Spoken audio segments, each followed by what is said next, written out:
beauty of a thread midge is once we're done today with some different applications we use on other nymphs, you'll be able to turn this into a zebra.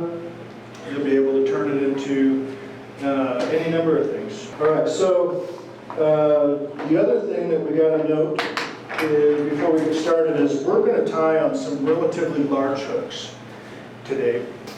The thing with midges is, at least the people in the South would tend to call them a no-see-em, right? The little tiny clouds of bugs that you see floating on the river at different times. That is an adult midge, and we're going to tie the nymphal stage of that. So for the Provo River, if you're tying for around here, you're going to want to be no larger than probably a size 20 for this fly, and we're going to tie it on a 14. All right, so I've got my hook set. We're going to start off exactly like we did last week with an overwrap of the hook, 4 or 5 turns of thread, and cut off my tag. Now I'm going to wrap this all the way back. I'm going to wrap the entire shank.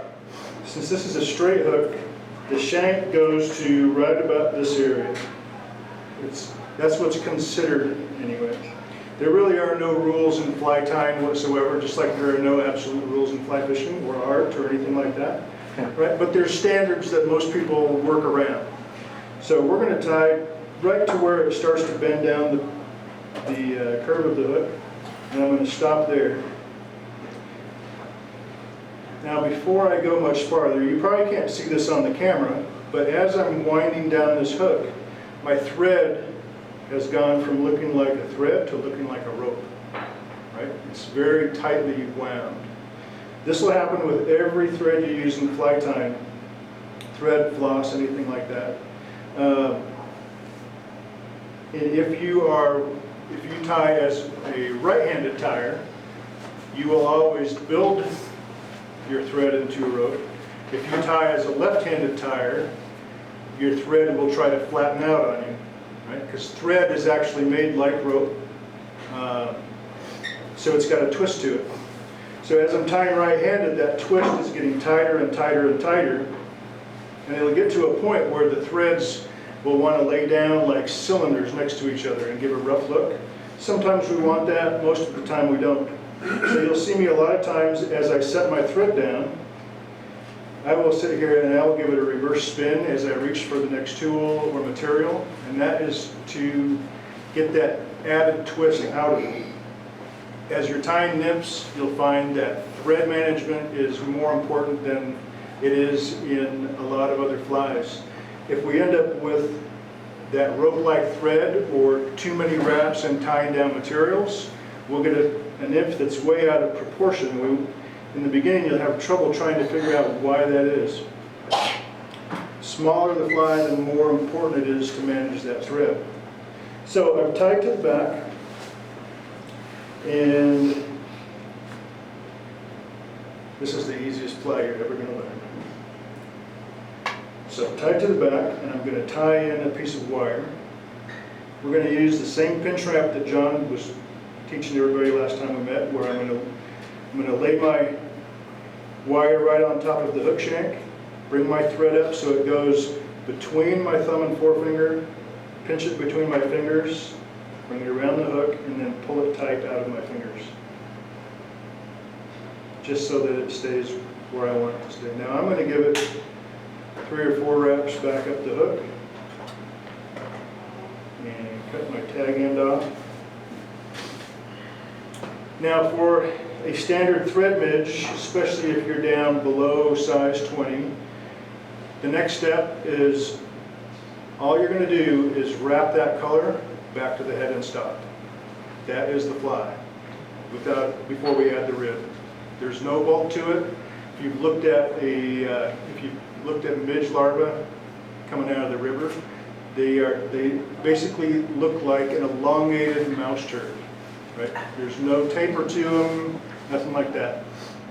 Once they start hatching, you'll start ending up with things around the head, peacock herald beads, things like that. Right? But for a basic thread midge, all we do is wrap our underbody, and then back to the front, no more bulk than that. So I'm going to come back to the front, leaving room to build a head, and then I'm going to take my wire. I always wrap wire the opposite direction of whatever the previous layer was. Makes everything a little bit, lets the wire act as a reinforcement. So I'm going to tie it off, 2 wraps. Now I can cut my wire clean and build it. We were talking about the rope-like consistency of the thread. As you build a head and you find that a lot of times it'll keep wanting to slide forward, not do exactly what you want it to do, untwist that thread slightly and you'll find it to be more cooperative. What number of thread are you using? 8? I think it's an 8. This one hasn't been off the bobbin in a long time. And then I'm going to go and just add my whip finish. This is a different style of whip finisher. This is what I learned on. It has a spring arm right here. Works exactly the same as the Renzetti type that we showed you last week. The Renzettis are more common. That's what you're going to find more in the fly shops.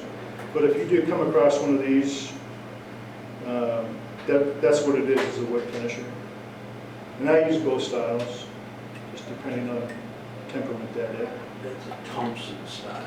That's right. In fact, I think that one actually came with my first Thompson kit about 30 years ago. Trim it off, and we're done. That is a thread midge. Now, a couple variations. If I want to make a zebra midge, which essentially just imitates a slightly farther along life cycle of the midge, as the midge is starting to crawl out of the pupal sac, right? If you look at this versus a zebra midge, the zebra midge has much more taper to it. So the zebra midge, what we would do is add a bead, which we'll cover later today.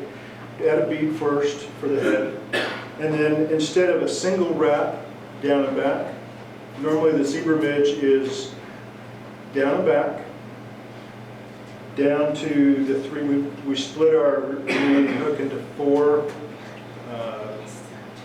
areas.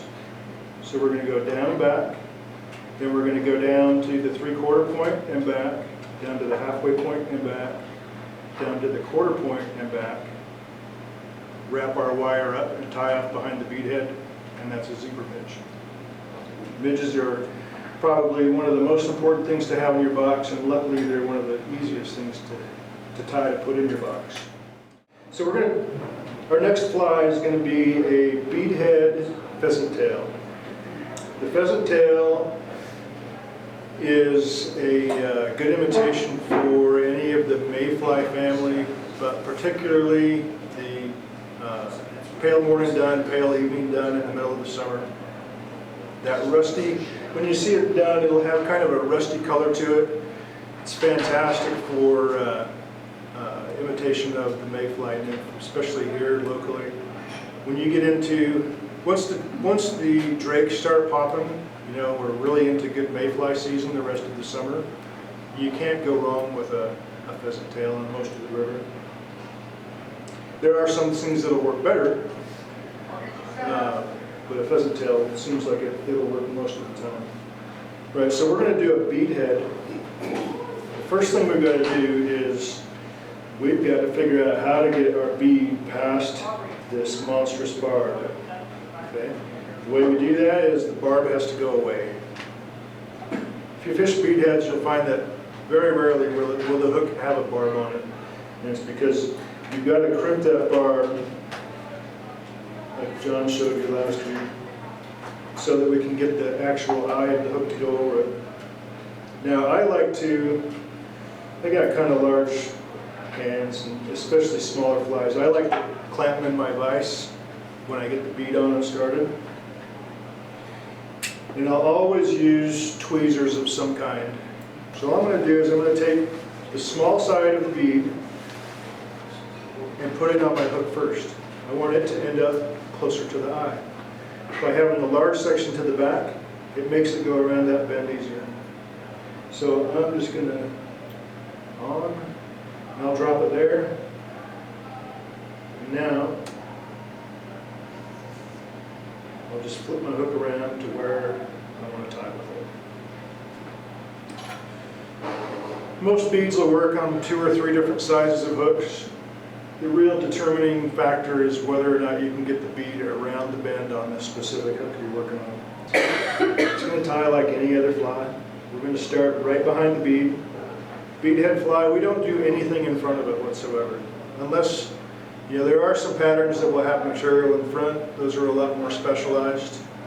And you'll have to pick that up as you go. But for a standard bead head, we're going to start right behind the bead. Do our 4 or 5 wraps of thread and cut the tag end off. Then I'll wrap back to the bend of the hook just to get my undercoating on. Now, a couple things. So on a curved hook like this, where do you determine That is exactly what I was going to say. So on a curved hook, right, well, on a straight hook, where it quits being straight, that's the back of the hook, right? Easy peasy. If you wrap to the back of the hook where on a straight shank and let your thread hang, you'll find that it generally hangs up right about the back of the barb on most hooks. If we do the same thing on this, looks like I need maybe 1 more wrap there. Same thing, it's going to be right about the back of the barb. And if you go online, you can actually find diagrams that have a lot of hook nomenclature included, right? Like the eye, shank, bend, hook, point.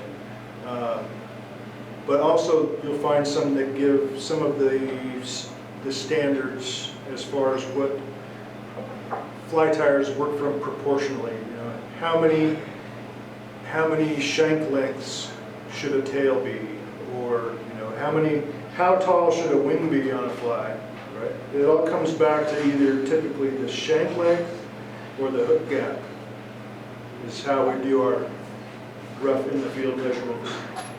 So I wrap back to the back of the hook, and you'll notice when this is done, it's going to give the nymph a curved back, curved body to it.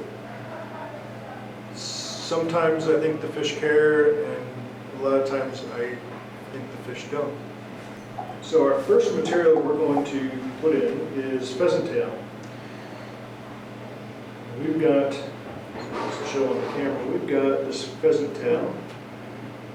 And you'll notice a couple things about pheasant tail is on this pheasant tail, on this side, see how all the fibers, there'll be some banding towards the center coming off the stem, and then I've got this nice brown, almost rough feather on the outside. This is what we want to use for pheasant tail patterns. The majority of the pheasant tails you buy will have this type of filament on both sides of the wing, but if you start buying entire tails, you know, which you may get 16 or 20 feathers out of, you'll find more that have this stuff that is not usable to a lot of fly tying scenarios. This could still be used for a lot of things, but when we talk about pheasant tail as a material, typically we're talking about this material here. I'm going to take a clump of this just like we did last week with the marabou, right? And I want the tips to be lined up. Right? Remember with the marabou, John was able to tie it on, and if it wasn't quite the right length, we can pitch it off. Well, in this pattern, that won't work quite as well because we want the end fibers to really taper down to nothing. So we pull those fibers out at 90 degrees. And you'll notice they went from being, when they're natural, they go in a stacked method at the side. When I pull them out 90 degrees, they're actually all the same length and the tips will line up. So for this size hook, I'll grab 6 or 8 of those fibers.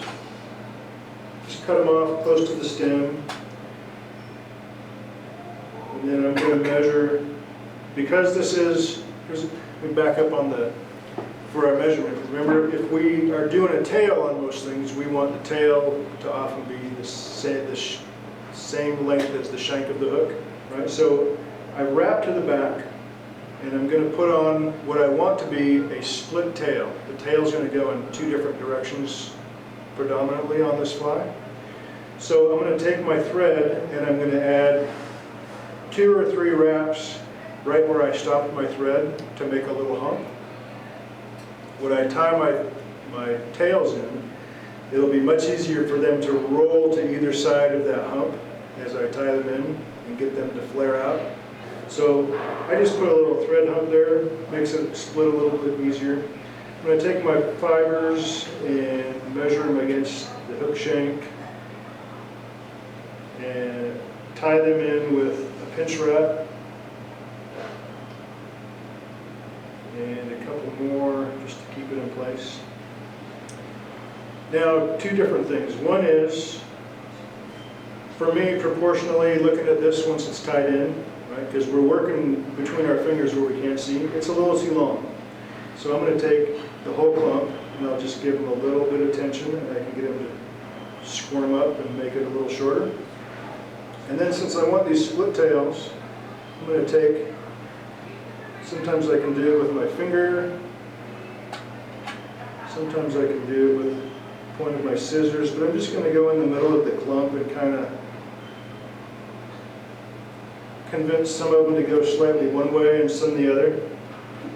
I'm not looking for a perfect V on a pheasant tail, but I'm looking for some spread so that it's not coming off in just a bundle of fibers off the back.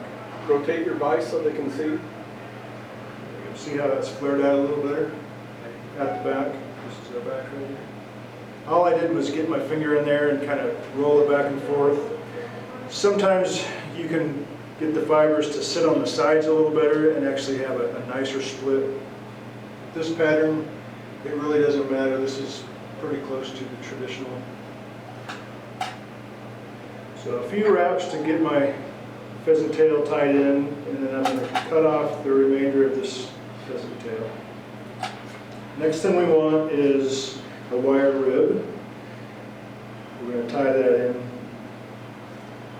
the same as we had been. Quick pinch wrap. Now, I'll talk about thread management again. Right? When I learned to tie, everything was tied in from the very back. Right? So we tie in the pheasant tail, and then they taught us wrap back to the back part, tie in your wire, tie it down, wrap back to the back part, tie in your next material. So you end up with this really crazy shape at the back. So if I'm doing multiple materials like this, right, I tied in my pheasant tail and I work towards the front. Now I know I have to tie in a wire. I'm going to tie the wire in right where my thread was and wrap to the back, because I know I've got another material to go in. So I've just saved myself about 3 layers of thread on this back end. So I'll wrap that back to my back part, and I can get rid of, cut off my last bit of wire. Now this fly is called the pheasant tail for a reason, right? It is almost all pheasant tail. So now for the body, I'm going to take quite a bit larger clump. I don't know if it'll be enough, but it's fly time.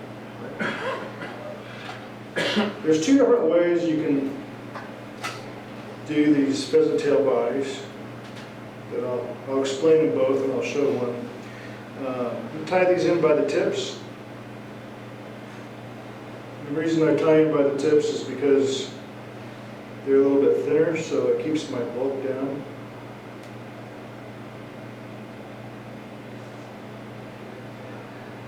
All right, first method of pheasant tail is I can grab the pheasant tail in my fingers, try to keep them even, wrap them around the hook up to where they're going to stop. In the beginning, that'll give you some trouble. Pheasant tail tips are pretty brittle, delicate. You'll break quite a few of them as you work with pheasant tail. So if you have trouble with that, actually I won't even show you now, so I don't have to start this over. But I'll show you, we're going to do the same thing with our bit of peacock. You can use the same technique that I show you for the peacock to reinforce your pheasant tail if you're having breakage issues. Sometimes some tails are more delicate than others, but using one of the two methods you'll be able to get it tied in.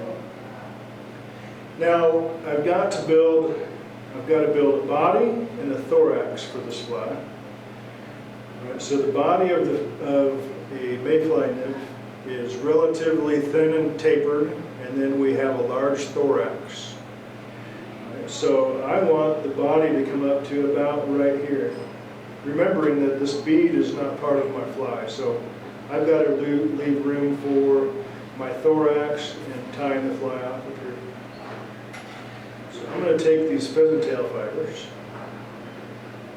It's easier for me if I clamp them in a set of hackle pliers than trying to manhandle them finger to finger. So what I'm doing right now is I'm just grooming them. I want them all to be exactly the same length. I take them straight up and I just clamp them with my pliers like this.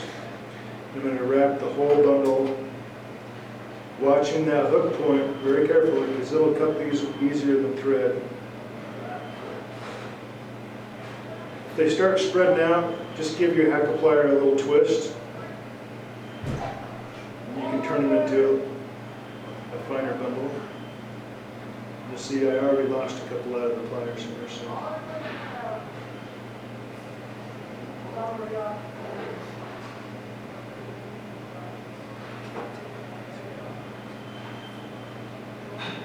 Twists. And I'm just going to spiral this in nice close spirals until I get it to where I'm going to put in that wing case.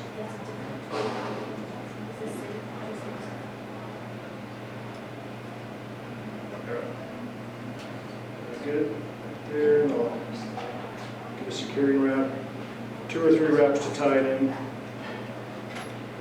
You notice I've used all of the good looking part of that pheasant tail, and now I'm down to the rough section that was by the stem, so I'll cut those off and take my wire, wrap it forward. Now if I'm using wire for any reason that's for reinforcement, I always go backwards to whatever direction the previous layer went. So it'll sit up on top and actually bind those in place. If I go the same direction, it'll have a tendency to want to just fall between the different wraps. You'll see flies tied both ways. Sometimes the wire is there more for visual. Right, like the midges we just did, we're not going to reinforce that thread any better than it already is, so we can wrap that one either way. But on this pheasant tail, I want to go backwards. Number of wraps is dependent a lot of times on just the size of the fly you're doing. I think I got 4 wraps on this one. Tied it off exactly where I tied off my pheasant tail stems. Now, since this fly is called the pheasant tail, we're going to get some more pheasant tail. Hey. Now we're going to do a little wing case. So same thing, I'm going to grab 6 or 8 strands. I want them evened up just like before, because when they're done, these tips, if I do everything correctly, proportionally, these tips will be part of the fly rather than trimmed off. So I want them to be as even as I can. Now, same thing, I'm going to go about a shank length. Tie that in, same exact spot. And if I realize I'm crowding the head a little bit, when I do that pinch wrap, I can always tie these in towards the back rather than how we've been teaching every other material, tying them in towards the front, away from the bend of the hook.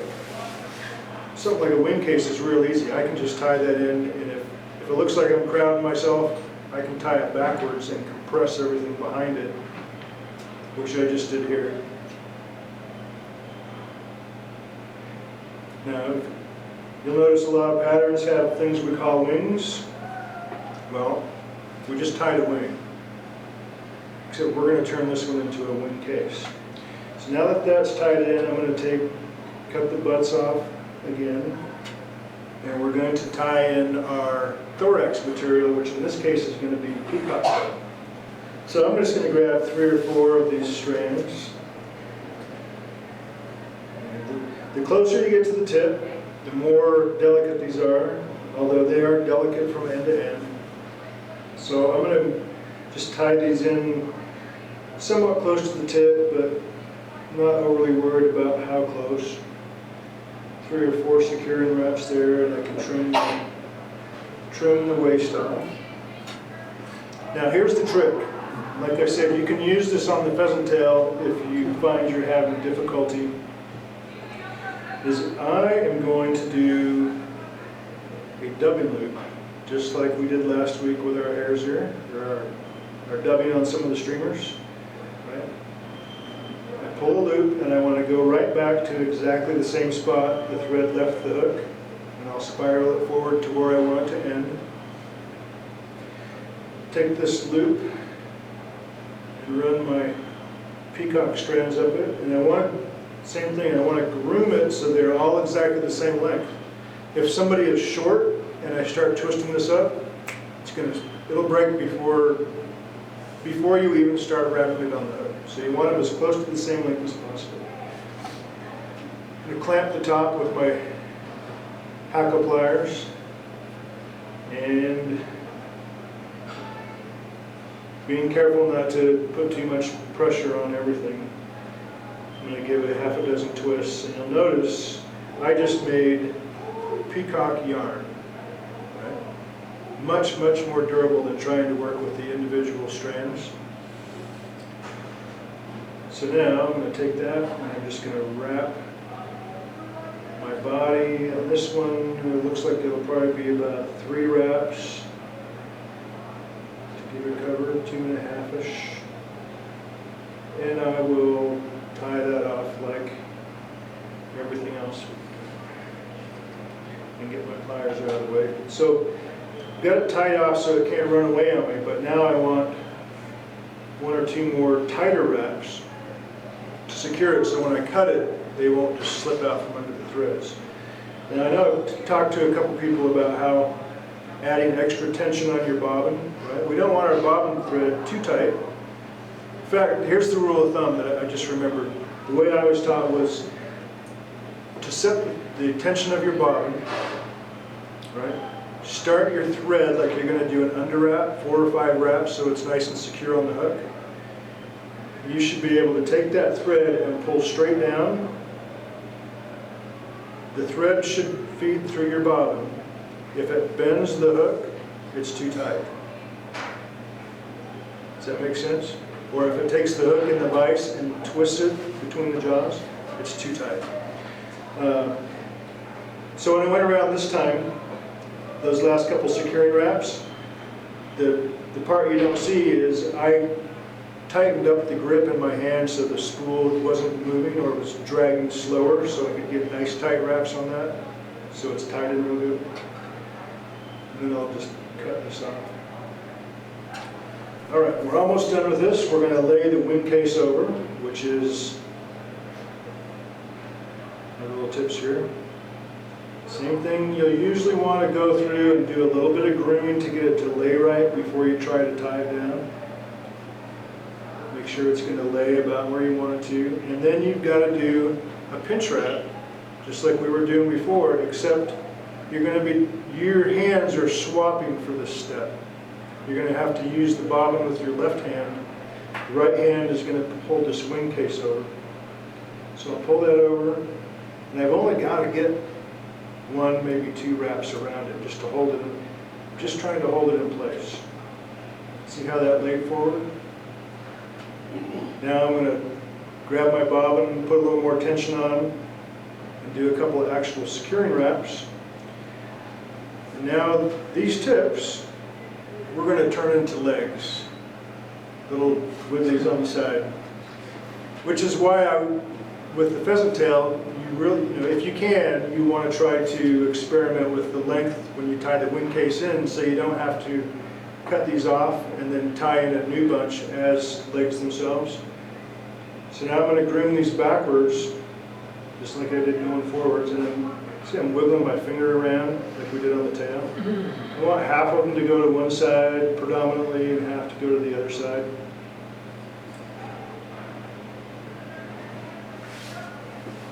I'm going to drape it around there. Stay there.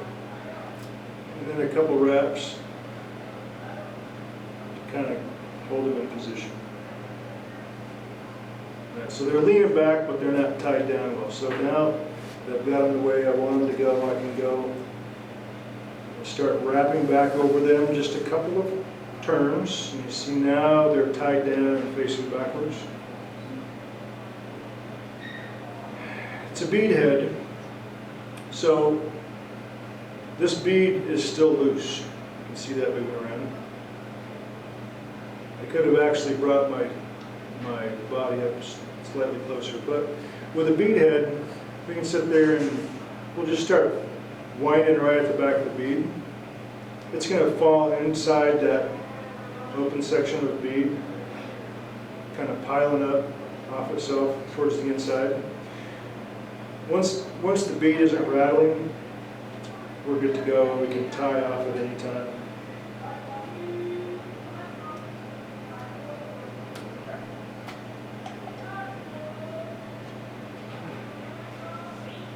So with practice, you'll find that you'll be able to decrease this gap between the body and the bead. That's probably one of the bigger proportional places people have trouble with on a bead head. Any questions on that one? I'm going to tie this one as a bead head again. Same curve shank hook. I've already pinched the barb, installed the bead on it. And we'll move on to our under wraps. So same thing, every fly. We're going to tie our under wrap, 4 or 5 wraps of thread and cut off the tag.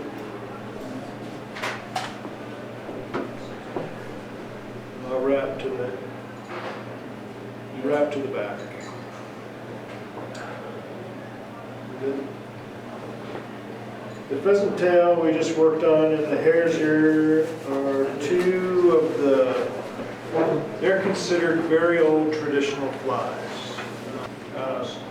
But the actual traditional way to tie a true hare's ear is to take the tail is supposed to be guard hairs. 30 years I've never tied a tail out of guard's hairs. You see those? These things are, I don't want to mess with those. So the way I was taught to tie a pheasant tail was actually squirrel tail. Gray squirrel tail, I think, was what I was taught. This is a red squirrel tail. And we've got some squirrel body and things like that around. The key is just some type of relatively rough body hair from any animal will look fantastic. So I'm going to pull a little clump of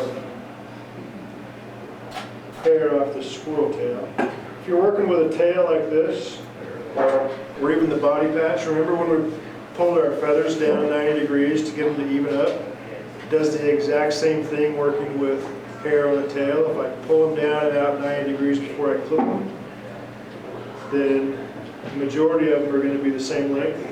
And any that aren't, I can just grab it here, strip off the thin ones, and I've got a relatively even tail. We're going to tie our tail in exactly like we did on the pheasant tail. The more I mess with it, the smaller my clumps get.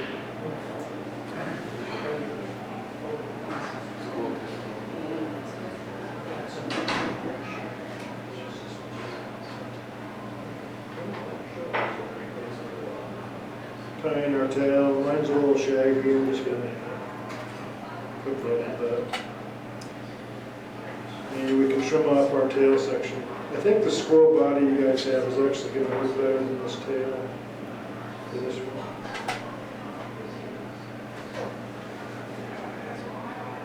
Now we're going to add a wire rib. Traditional is a,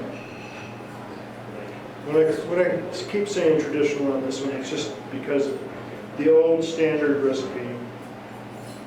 None of it really matters, like I said, as far as being exact for materials. The traditional way is with a gold tinsel wire, which is it's a fiber that has a thin gold tinsel wrapped around it. It's going to be bulkier than the wire that we're using, but that is the traditional gold ribbed hares ear uses a tinsel rather than a solid wire. So from here, we got it pretty easy. We're just going to make a dubbing loop, like we did with our peacock, like we did with our dubbing last week. Spiral this ahead to where I plan on doing this. And I'm going to take some of this hair dubbing. You can use wax or not. I'll use wax today. I'm going to make a dubbing loop of our red hair.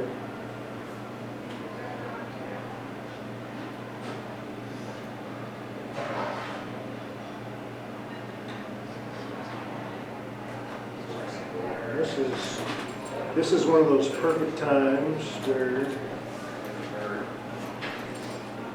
John's dubbing tool is ideal for this. So I can do it in my hand, I can put it around there. See that I've got myself a nice rabbit yarn. So I like to work with this in my hacker pliers. Gives me something to hang on to a little better. I'm going to build my body. Notice when you spin dubbing, a lot of times you'll end up with a section right close to the body that is thin. You can either try to fill that when you spin up your dubbing, or you can just make a couple extra close wraps to eat up that section.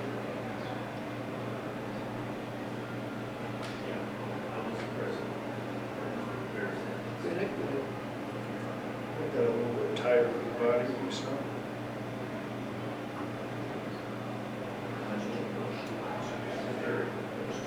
I'm going to run my,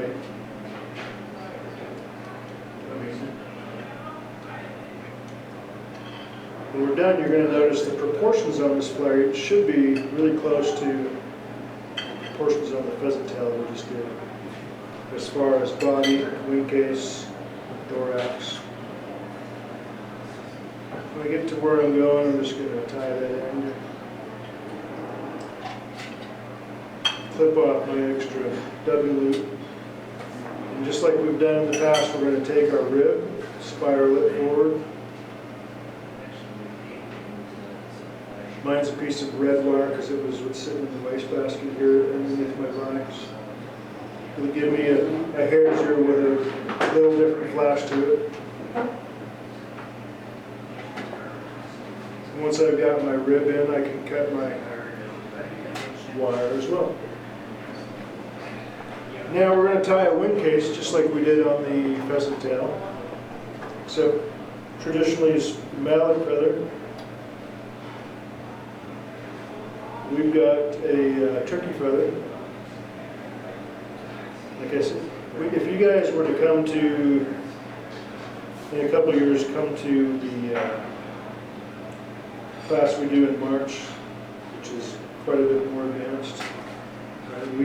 What we do is give out information on what the fly is going to be and what the materials the instructor is going to tie with. Everybody's on their own. Most of us won't go shop based on the list that Bill sends out. Right? If you see something and you say, well, I've got this in my bag, I can substitute. I've got this in my bag, I can substitute. And so you'll end up with 10 guys that have working off the same pattern with slightly different materials, and they'll have slightly different looks to it, but should all be just as effective. If you talk to guides, while I'm talking, we're going to do another dubbing loop right behind our piece of turkey feather to wind our thorax. But if you talk to a lot of guides, the recommendation is, like if you go to the green, during cicada season, they'll tell you, fish cicadas. And you say, well, which one? And they'll say, anyone but what they have at the fly shop. Right? Because everybody on the river that's not being guided is fishing the one that they bought at the fly shop. And they all look the same. And the guides are more successful because they're all tying the same size, same general shape, but because it's different hands working with sometimes slightly different substituted materials, they all look different, just slightly.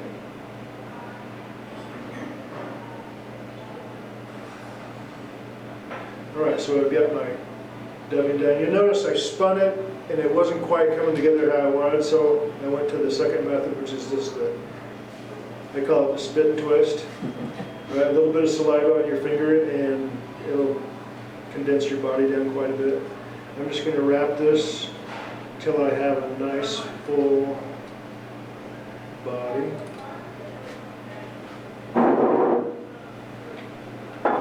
General, I want it to be about twice the thickness probably of the body of the fly, so it sticks out a little bit. I want it a little bigger than that even.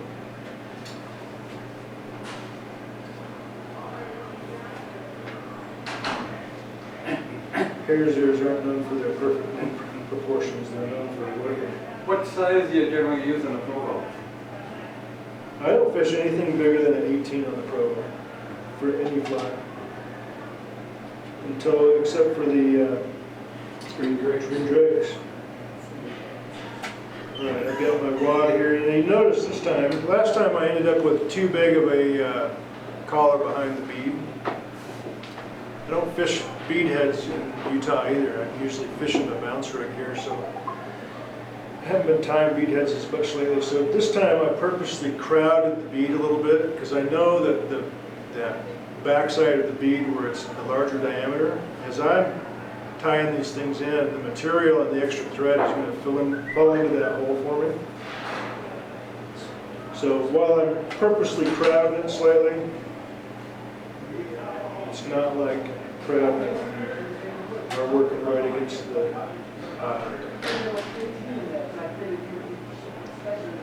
So all I did was pull my wing case forward and put a single wrap over the top to hold it down.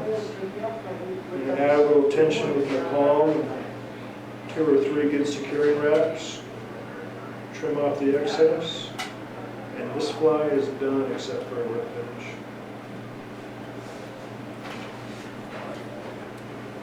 Same general mayfly shape as the pheasant tail we just did. Little different materials is all. Now, notice how it's fuzzy stuff sticking out. Pheasant tail is actually supposed to be like that. That's why we leave the guard hairs in our dubbing. But as I look at this, I notice I got a spot on this side and a spot on this side where it's kind of matted down. So I can use my dubbing brush, kind of pluck some of that out if I want. Every time I use a dubbing brush, I don't know about other people, every time I use a dubbing brush, it always brushes more than I want by the time I'm done. So I'll go back in and just do some minor clipping out in the air to get some of the crazy ones.